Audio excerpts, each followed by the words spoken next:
오늘 함께 묵상할 말씀은 레위기 5장 14절부터 6장 7절까지입니다. 오늘 본문에서는 속건제에 대해서 나오고 있습니다. 속건제. 이 속건제는 많은 학자들이 배상제라고 부르면 참 좋을 것 같다고 얘기합니다.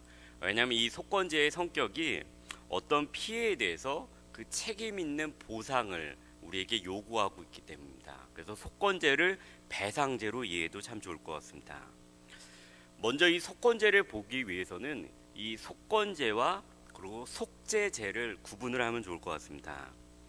이 속죄제라는 것은 우리가 비고의적으로 아니면 무심코 저지른 하나님께서 하지 말라고 하는 그 위반을 용서하기 위한 제사였습니다.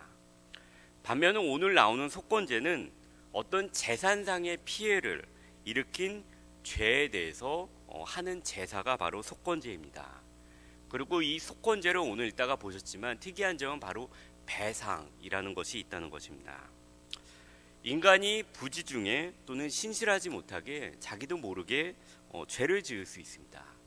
그리고 특별히 그 죄가 재산상의 문제를 일으킬 수 있는, 첫 번째는 하나님의 성물에 대해서 재산상에 우리가 피해를 일으킬 수 있습니다. 그리고 다음으로는 우리 이웃들의 재산에 대해서 우리가 잘못해서 피해를 일으킬 수 있습니다. 첫 번째는 이 하나님의 성물에 대한 피해입니다.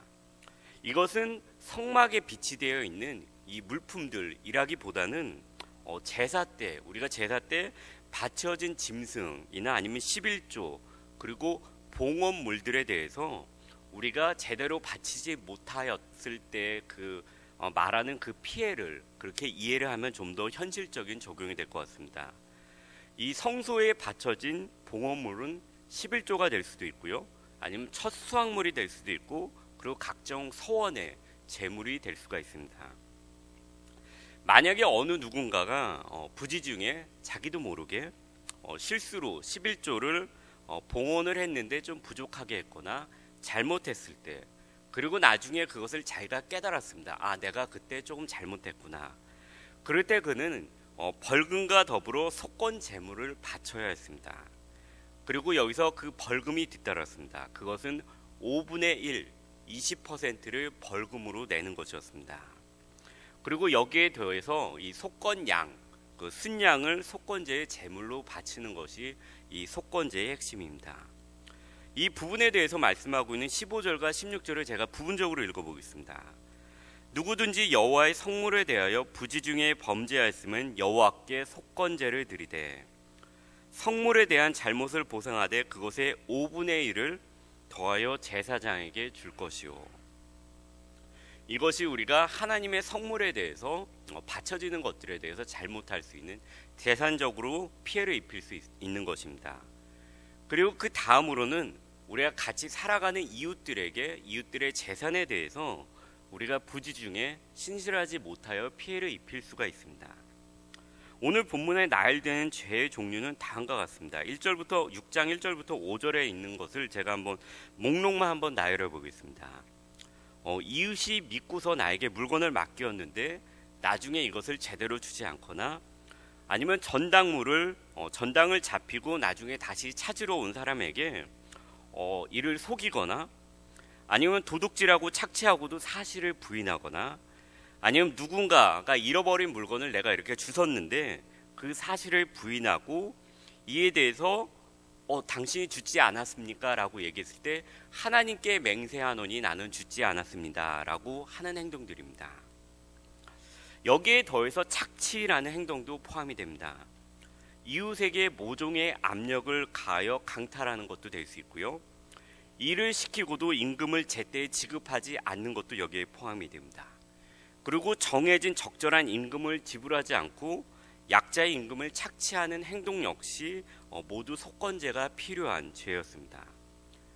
교묘하게 변망을 피해 나가면서 여러 가지 그 내용들을 이렇게 계약서 안에 나열을 해놓고 너무 기니까 사람들이 읽지 않는데 거기에 이제 함정이 있는데 자기는 아는데 그냥 넘어가는 거, 이런 것도 여기에 다 포함이 되는 것입니다.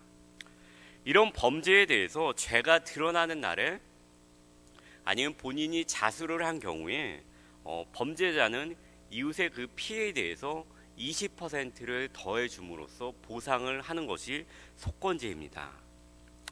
그런데 이 6장 1절부터 7절에 나오는 이 20%의 배상은 사실은 상당히 경미한 것입니다. 출애굽기에 보게 되면은 22장 1절에 보게 되면 이렇게 말씀하고 있습니다. 사람이 소나 양을 도둑질하여서 그것을 나중에 몰래 팔거나 그럴 경우에는 소 한 마리에는 소 5마리로 갚고 양 한 마리에는 양 4마리로 갚아라. 이것이 출애굽기에 나와 있습니다. 그런데 오늘 본문에 나와 있는 속건제는 5배, 4배가 아니고 그냥 20%, 5분의 1만 더해서 주면 되는 것이었습니다. 이것에 대해서 학자들은 남의 재산을 자기가 속임수로 취득을 하거나 강탈을 하였는데 나중에 이 양심의 가책이 느껴서 잘못을 인정하고 물건을 원 주인에게 좀 더 돌려줄 수 있는 분위기, 즉 회개를 권장하여서 힘없는 약자들을 보호해주고 이 사람들에게 재산을 더 빨리 찾을 수 있게 해주자는 의미가 이 법안에 담겨져 있다고 이야기합니다. 가령 그때나 지금이나 이것에 피해가 되는, 이렇게 교묘한 술책에 피해가 되는 것은 아마 정신적으로 좀 이렇게 미숙하거나 겁이 많은 사람들이었을 것입니다. 이런 사람들은 좀 더 착취의 대상이 쉽게 될 수 있습니다. 그리고 인간의 본성 중에 하나가 약자 앞에서 강해지고 약자를 이용하려고 하는 것은 인간의 타락한 본능 중에 하나입니다.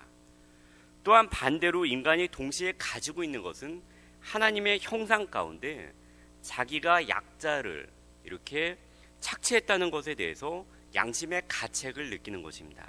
그래서 다시 돌려주고 싶은, 잘못을 인정하고 싶은 마음이 있습니다. 이것이 인간의 본능입니다. 4배나 5배의 보상일 경우에는 잘못을 돌리는 것이 상당히 어렵습니다. 그리고 부담스럽습니다. 그러나 20%의 경우에는 자신의 잘못을, 양심의 가책을 좀 더 쉽게 인정하고 회개의 자리로 나아올 수 있게 됩니다. 이것이 오늘 본문에서 말씀하고 있는 속건제입니다.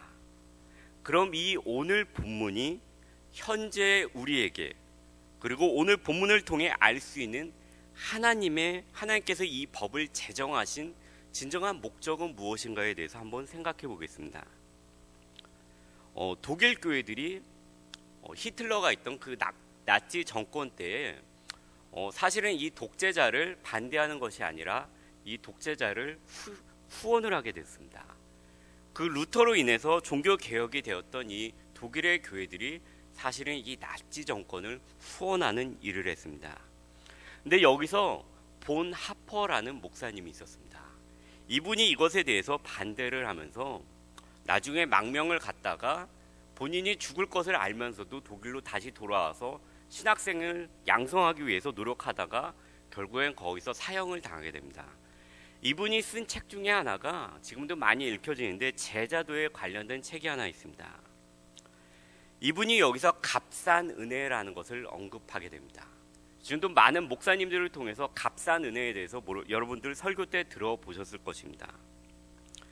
우리는 하나님의 값비싼 은혜를 너무 남발하고 쉽게 생각하면서 이 은혜를 값싼 은혜로 만드는 것이 아닌가라고 이 본 하퍼 목사님이 책에서 쓰셨습니다. 제가 이것을 제가 그냥 번역을 한 것입니다. 이렇게 읽어드리겠습니다.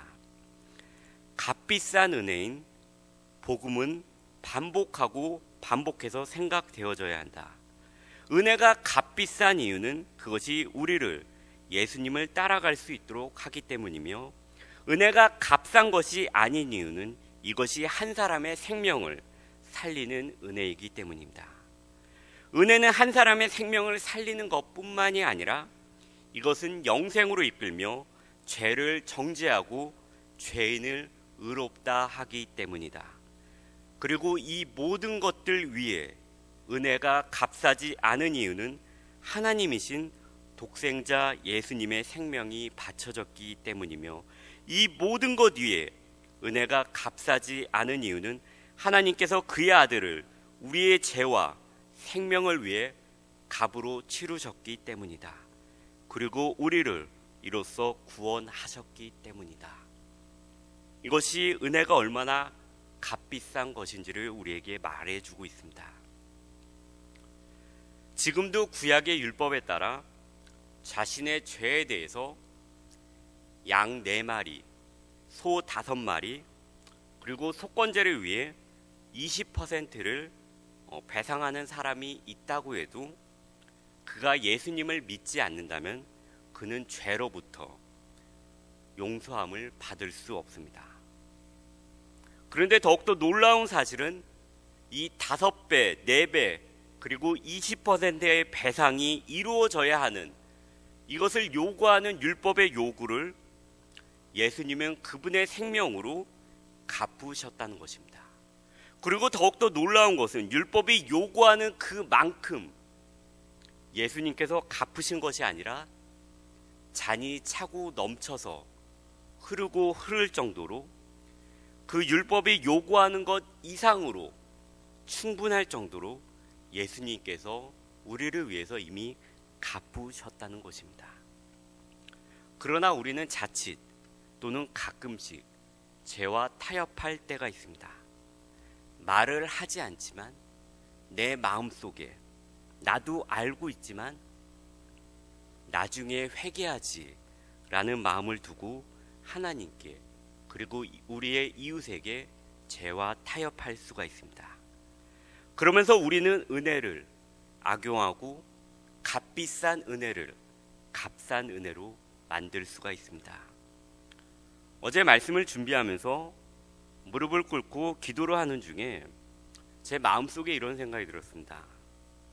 죄에 대해서 저 역시도 하나님께 하나님, 제가 이 죄는 다시는 하나님께 짓지 않도록 제가 노력을 하겠습니다. 제가 하나님께 감히 서원은 못하지만 노력은 하겠습니다 라고 기도를 하였지만 어느 순간에 그런 순간이 닥쳐왔을 때 노력을 하지만 어느 순간에 그 노력을 포기해버리고 그러면서 그 은근히 포기해버리는 마음 가운데 하나님의 은혜를 바라는 순간이 있다는 것이 마음 가운데 느껴졌습니다.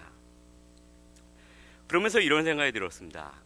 북한의 지하교회나 무슬림 지역에서 죽음을 각오하고 예수님의 복음을, 예수님의 은혜를 받고 살아가는 그 사람들이 그 은혜를 값싼 은혜로 만들지 않기 위해서 생명을 걸고 노력하는 그 노력에 비해서 저의 노력이 너무나도 적다는 생각이 들었습니다. 이 복음의 비싼 은혜, 율법이 요구하는 5배, 4배, 20%를 차고 넘치도록 갚으신 예수님의 이 값비싼 은혜를 값싼 은혜로 만들지 않기 위해 오늘 조금 더 노력하며 살아갈 수 있는 저와 우리 모두가 되었으면 좋겠습니다.